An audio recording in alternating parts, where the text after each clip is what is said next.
I echo the testimony of our beloved associate, Elder Dallin H. Oaks. Hago eco del testimonio de nuestro querido hermano, el Elder Dallin H. Oaks.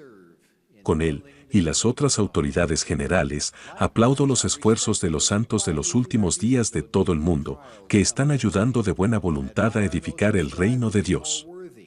De idéntica manera, respeto a aquellos que en silencio cumplen con su deber, aunque colmados de pesar, y admiro a quienes tratan de superar alguna falla personal en sus esfuerzos por ser más dignos, o a los que trabajan para alcanzar una meta difícil.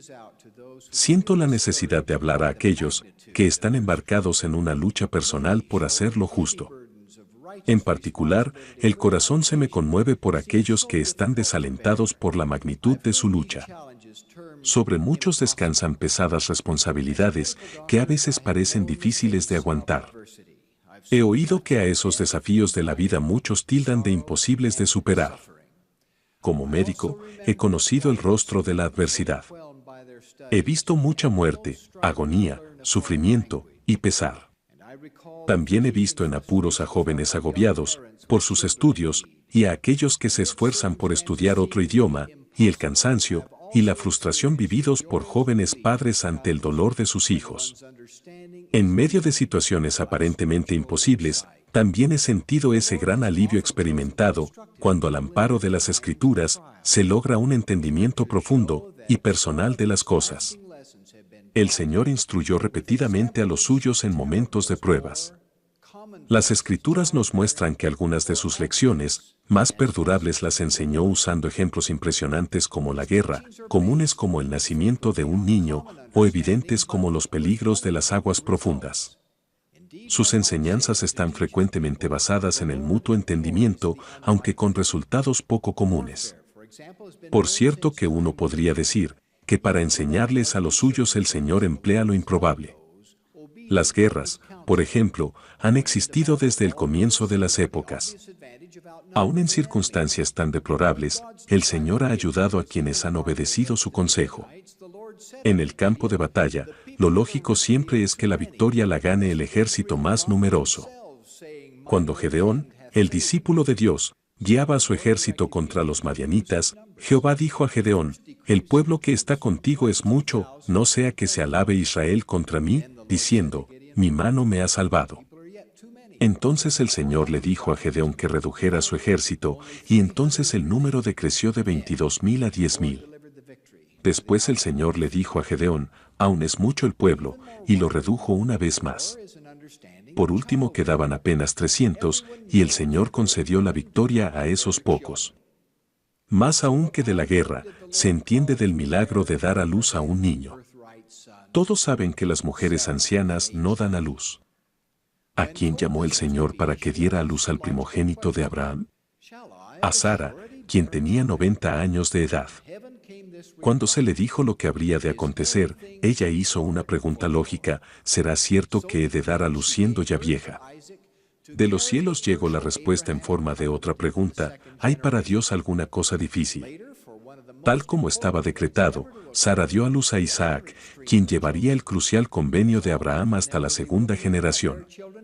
Más adelante, para uno de los acontecimientos más importantes de la historia, se apeló al otro extremo.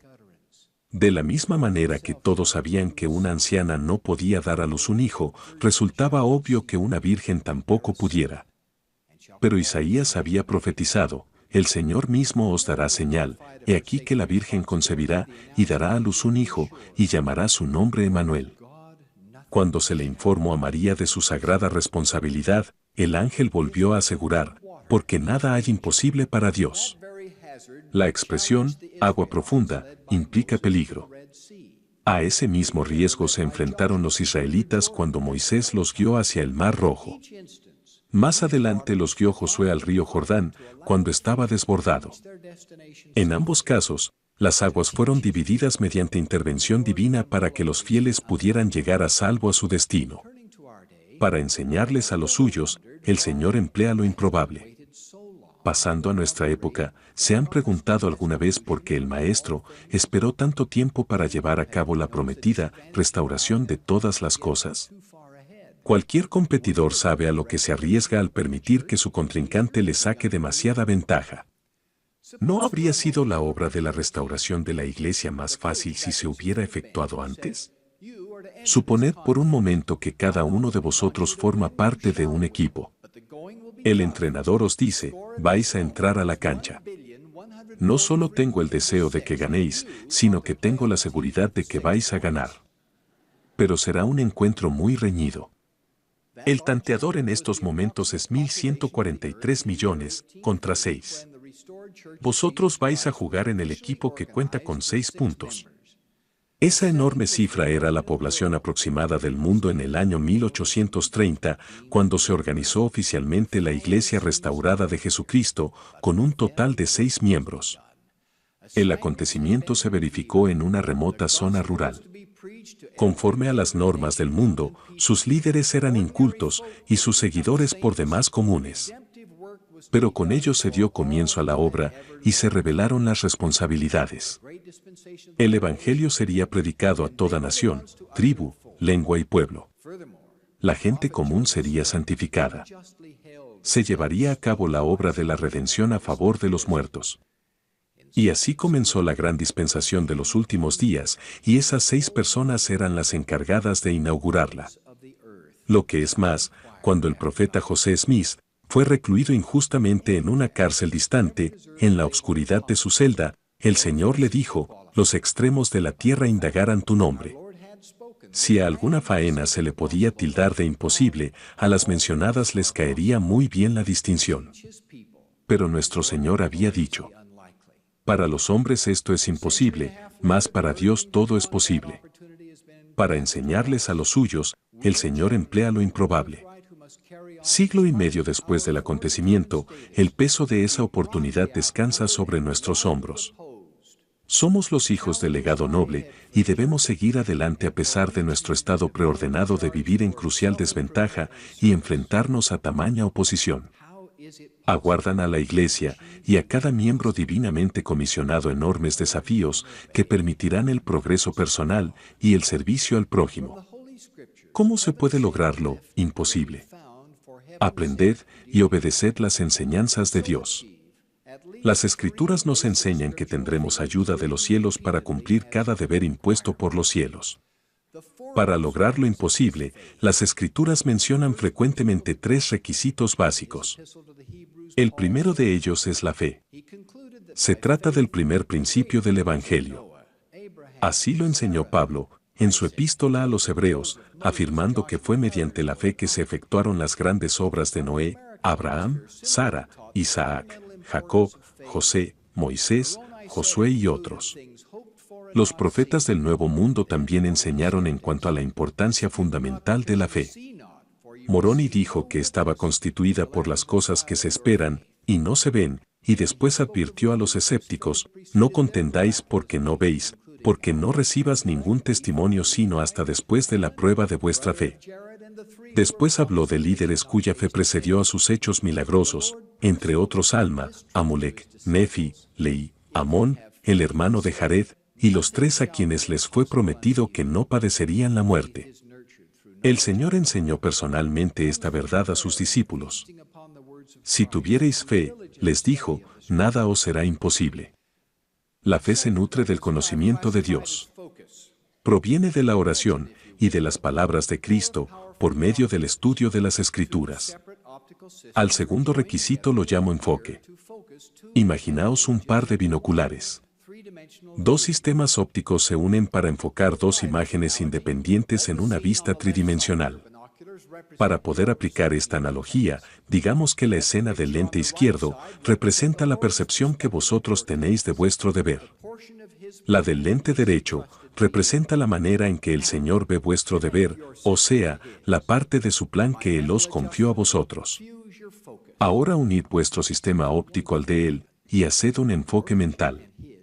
Entonces se produce algo maravilloso, vuestra visión y la de Él son ahora idénticas y vosotros tendréis la única mira de glorificarlo. Con esa perspectiva, mirad hacia arriba, por encima y más allá de las cosas mundanas que os rodean. El Señor dijo, elevad hacia mí todo pensamiento. Esa visión especial os ayudará a aclarar las cosas cuando vuestros deseos estén un poco turbios y fuera de enfoque con respecto a la confianza que Dios tiene en vuestro destino eterno. Es factible que el desafío que ahora veis como imposible de superar sea precisamente el refinamiento que necesitáis ante los ojos de Dios. No hace mucho visité a un hombre que padece una enfermedad incurable. Su presidente de estaca me presentó a su esposa e hijos. Esta hermana demostró tener el debido enfoque cuando me pidió una bendición para su agonizante esposo, no para que sanara, sino para que tuviera paz, no para que se produjera un milagro, sino para que pudiera aguantar hasta el fin.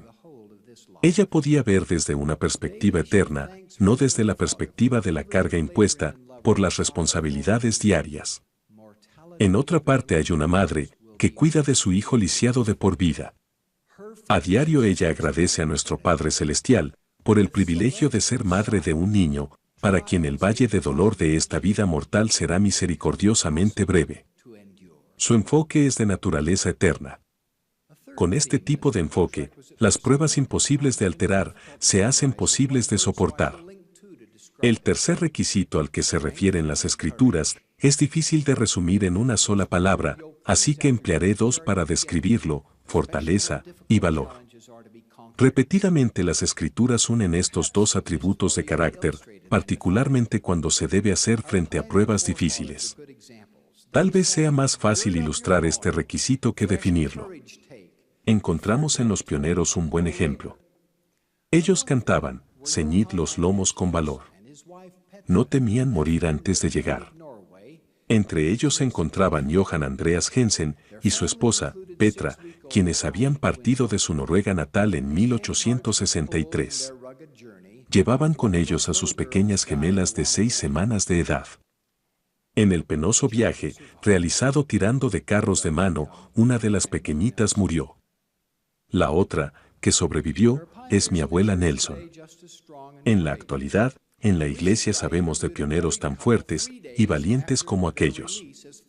Recientemente entrevisté a un matrimonio, 3 días después de haber sido ellos relevados como misioneros regulares en una ciudad grande. Somos conversos, me dijeron. Nos unimos a la iglesia hace 10 años. A pesar de que acabamos de cumplir con una misión, queremos ir nuevamente. Pero esta vez quisiéramos ofrecernos para un trabajo más difícil. Deseamos enseñar y servir a los hijos de Dios que viven en áreas remotas del mundo. Mientras pensaba en las pocas posibilidades de que se les concediera lo que deseaban, ellos continuaron: nuestros 3 hijos y sus respectivas familias nos ayudarán económicamente. 2 de ellos ya se han unido a la iglesia y el tercero también nos apoya. Envíenos a trabajar con gente humilde que ame al Señor y desee saber que su iglesia ha sido restaurada en la tierra. De más está decir que su pedido fue gratamente recibido, y ahora están sirviendo en una segunda misión. La fortaleza y el valor caracterizan también a otra pareja que conozco. Como fieles miembros de la iglesia siempre han cumplido con sus doctrinas, especialmente el 12º artículo de fe. Cuando su país entró en guerra, al esposo lo llamaron a integrarse a las Fuerzas Armadas, teniendo que alejarse así de su esposa, antes de que se enteraran de que iban a ser padres. Él fue capturado por el enemigo y se le llevó a un campo de prisioneros de guerra. Pasaron meses, nació el bebé, y ella ni siquiera sabía si su esposo estaba aún vivo. Un año después de su desaparición, se le permitió escribirle a su esposa. Mientras tanto, a pesar de la larga separación, ambos permanecieron fieles a los convenios hechos al bautizarse. A pesar de su condición de preso y de no poder hablar muy bien el idioma de sus captores, él llegó a ser superintendente de la escuela dominical, de la rama local, y bautizó a 4 de sus compañeros durante su reclusión. 3 años después del fin de la guerra, él regresó al lado de su esposa y del hijo que nunca había visto. Más adelante sirvió durante 10 años como el primer presidente de estaca de su país y actualmente es miembro de la presidencia de uno de nuestros templos. Su esposa permanece fiel a su lado en esa sagrada misión. Vosotros que estéis momentáneamente descorazonados, recordad que la vida no tiene como fin ser fácil. Constantemente nos enfrentamos con duras pruebas. Al tener presente que nada hay imposible para Dios, sabed también que Él es nuestro Padre. Somos hijos creados a su imagen, y si somos dignos tenemos el derecho a revelaciones que nos ayuden en nuestros justos esfuerzos. Podemos tomar sobre nosotros el nombre del Señor, y podemos hablar en el nombre de Dios. No importa cuán enormes sean las tribulaciones con las que nos enfrentamos. La intervención divina como respuesta a nuestras oraciones es tan real como lo fue para David al enfrentarse con Goliat. Haced crecer la fe, enfocad las cosas con la única mira de glorificar a Dios. Sed fuertes y valientes, y recibiréis protección y poder de los cielos. Porque iré delante de vuestra faz, declaró el Señor. Estaré a vuestra diestra y a vuestra siniestra, y mi espíritu estará en vuestro corazón, y mis ángeles alrededor de vosotros, para sosteneros. La gran obra de los últimos días, de la que somos parte, se cumplirá. Las profecías de todas las épocas se cumplirán, porque todas las cosas son posibles para Dios, de ello testifico en el nombre de Jesucristo. Amén.